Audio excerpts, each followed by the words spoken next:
Hello, Cheche. Can you introduce yourself? Hello, good day, ma'am and sir. My name is Jennifer Balian, 37 years old, a single mom of a 2 years old boy.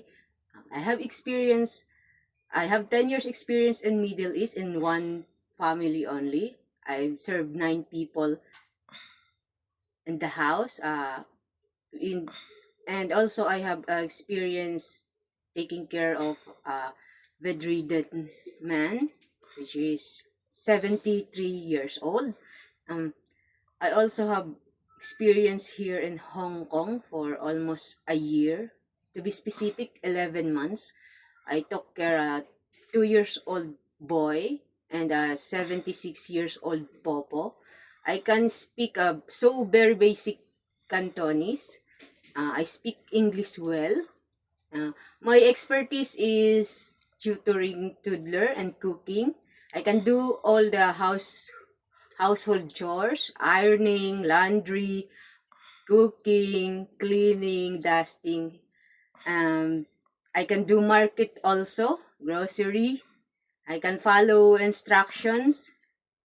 Um, I have experience also in big and small breed of dogs, and also I have experience in cats and birds. Mm, So, do you know how to cook a Chinese food? yes. Are you good for cooking? Yes, I can cook Chinese food, Chinese cuisine, Arabic, Western, and Asian. Okay, so do you know how to go market to do by yourself? Yes, I Okay. can. So, are you graduated in college? Yes, ma'am, sir.